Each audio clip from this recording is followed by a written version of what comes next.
ఈ రోజు ఏదైతే సభలో జరిగిందో అది బయట ఉన్న ప్రజలందరూ చూసి కూడా బాధపడే సంఘటన. ఎందుకంటే కొత్తగా ఎన్నికైన ఎమ్మెల్యేలను కూడా చాలా మంది ఉన్నాం. అందరికీ వాళ్ళు ఏం నేర్పియాలనుకుంటున్నారో మరి మాకు అర్థం కావట్లేదు. గౌరవ స్పీకర్ గారిని అంత పెద్ద మాట అన్నారంటే మరి ఆ చైర్కి ఏ గౌరవం ఉందని అందరూ కూడా ఒకసారి ప్రశ్నించాలి. ఖచ్చితంగా వారిని సస్పెండ్ చేయాలి. వాళ్ళ వైఖరి ఎట్లుందంటే మొగుడిని కొట్టి నోరప్ప చెప్పిండ్రు అంటారు కదా, 100% అట్లనే ఉంది. నిన్న గవర్నర్ ప్రసంగం జరిగింది. కనీసం వారు ఏం మాట్లాడుతుండ్రో కూడా ఎవ్వరికి వినిపించకుండా వీళ్ళు ఎంత గోల గోల గోల ఒక కాలేజ్ స్టూడెంట్స్ లేకపోతే ఏదైనా ఎక్కడికైనా వెళ్తే ఎట్లుంటుందో అంత రాదాంతం అసలు నిన్న జరిగింది ఏం లేదు. ప్రసంగానికే వాళ్ళు అంతకన్నా మాట్లాడినరు. మరి వాళ్ళు గత 10 సంవత్సరాలలో ఎన్ని ఇబ్బందులు పెట్టినరు. అసలు కనీసం ఇటు ప్రతిపక్షంలో ఉన్న లీడర్స్ వైపు కనీసం చూసి మాట్లాడిన వైఖరి కూడా లేదు. మరి ఈరోజు వాళ్ళు మాట్లాడుతున్నారు. అది కూడా గౌరవ స్పీకర్ గారిని పట్టుకొని సభకి సంబంధం లేదని మాట్లాడడం మరి అది ఎక్కడ కూడా ఎప్పుడు కూడా చరిత్రలో లేదు. దీన్ని అందరూ యువత కూడా అందరూ గమనియాలి ప్రతి ఒక్కరు. ఎందుకంటే వీళ్ళది ఒక్కటే ఒకటి, బీఆర్ఎస్ స్కూల్కి పోయి నేర్చుకోవాల్సింది ఒక్కటే ఒకటి, ఎట్లా అబద్ధం చెప్పాలి. పిహెచ్డి అందులో వాళ్ళందరూ కూడా పిహెచ్డి చేసి ఉన్నారు అబద్ధం చెప్పడంలో. అబద్ధం నలుపుని చూపించి తెలుపు తెలుపు అని 10 సార్లు అంటే తెలుపు అయిపోతుంది అన్నట్టుగానే వాళ్ళు ప్రవర్తిస్తున్నారు. సంవత్సరంలోనే ప్రభుత్వం ఎంత చేసినా కానీ దాన్ని తప్పుదోవ పట్టిస్తున్నారు. అవందరూ కూడా గమనిస్తున్నారు. ఇప్పుడు ఇవన్నీ పక్కన పెడితే ముఖ్యంగా వాళ్ళు దళిత ముఖ్యమంత్రిని చేస్తా అని చెప్పి కూడా చేయలేదు.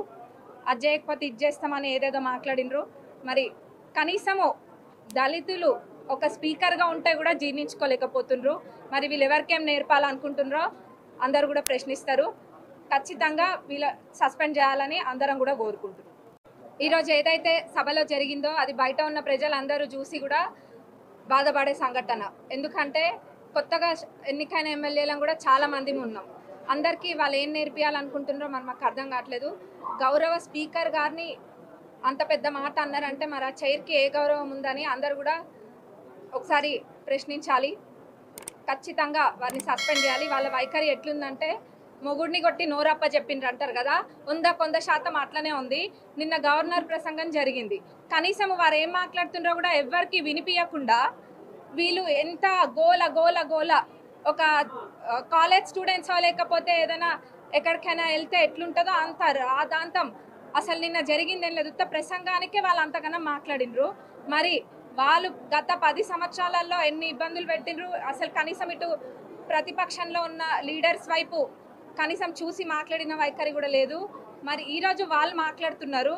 అది కూడా గౌరవ స్పీకర్ గారిని పట్టుకొని సభకి సంబంధం లేదని మాట్లాడడం మరి అది ఎక్కడ కూడా ఎప్పుడు కూడా చరిత్రలో లేదు. దీన్ని అందరూ యువత కూడా అందరూ గమనియాలి ప్రతి ఒక్కరు. ఎందుకంటే వీళ్ళది ఒక్కటే ఒకటి, బీఆర్ఎస్ స్కూల్కి పోయి నేర్చుకోవాల్సింది ఒక్కటే ఒకటి, ఎట్లా అబద్ధం చెప్పాలి.